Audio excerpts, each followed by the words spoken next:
At my son's wedding dinner, my husband stood up and said the words that shattered my world. "This is the end for us," he said, raising his champagne glass.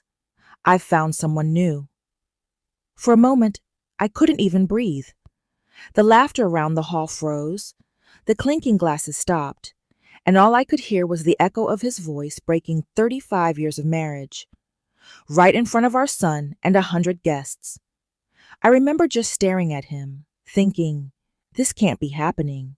Not here. Not today. I had spent months helping plan that wedding. The flowers, the cake, every tiny detail. I had smiled through the stress, through the tired days, through all the little fights. I believed we were still a team, a couple growing old together. But in one cruel moment, he ended it. He didn't even look ashamed. He just said it calmly, like he was making a business announcement, not destroying a family. "Mary," he said, "it's time we both move on." All eyes turned to me. My son looked pale. His new bride squeezed his hand. Guests whispered. And yet, I didn't cry. I didn't scream. I just stood up, looked at him, and said softly, "We'll talk later." Then I walked out, my hands shaking, but my head held high. That night, I left. I didn't even stay until morning. I drove until the road ended at a quiet beach 2 towns away. I sat on the sand, watching the sunrise, and told myself, "You're still here. You survived this far. You'll survive this too." For the first time in 35 years, I was completely alone. The next few months were the hardest of my life. The house felt like a museum of broken memories, every room echoing with things he once said. People kept calling, asking what happened, trying to comfort me.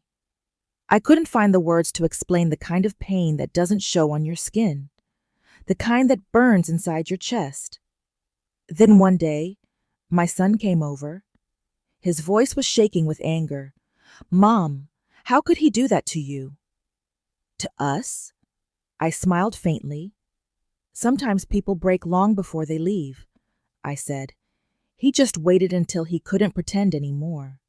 "But at my wedding?" he asked, almost yelling. "He destroyed everything." I took his hand and whispered, "No, sweetheart. He destroyed his honor, not our happiness. Don't let him steal your joy." It took me a long time to believe those words myself, but slowly, life began to move again. I found a small apartment by the sea. I started teaching piano to neighborhood kids. I learned to cook for one. I learned to smile again. Then one afternoon, about a year later, I found a letter in my mailbox. The handwriting was his. I almost tore it up without opening it, but curiosity won. Inside it said, "Mary, I don't expect you to forgive me." I wanted to explain. I was afraid of getting old, afraid of becoming invisible. I thought starting over would make me feel alive again, but it didn't. I just lost the only person who ever truly loved me. I'm sorry I read it twice. Then I put it down and cried, not because I missed him, but because I realized I didn't hate him anymore. A few months later, my son called. "Mom," he said quietly, "Dad's sick. He wants to see you." I froze. For days, I debated whether to go. Part of me said, he doesn't deserve it. But another voice, softer, wiser, whispered, "Forgiveness isn't for him. It's for you." So I went. When I walked into that hospital room, he looked small and fragile, not the proud man who once humiliated me, but a tired old soul who had finally met his own regrets. He looked up, his eyes wet.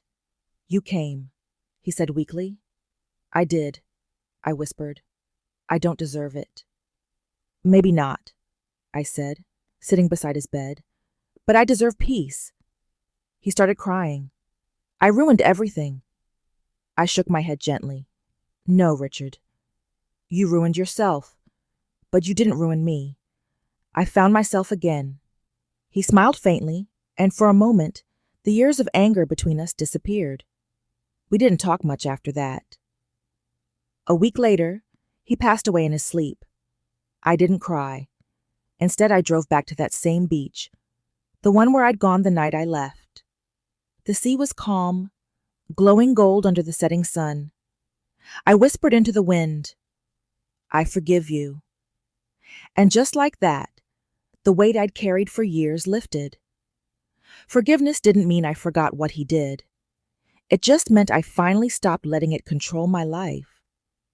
Now, years later, when I tell the story to my granddaughter, she always asks, "Grandma, didn't it hurt?" I smile and tell her, "Of course it did." But pain doesn't mean the end.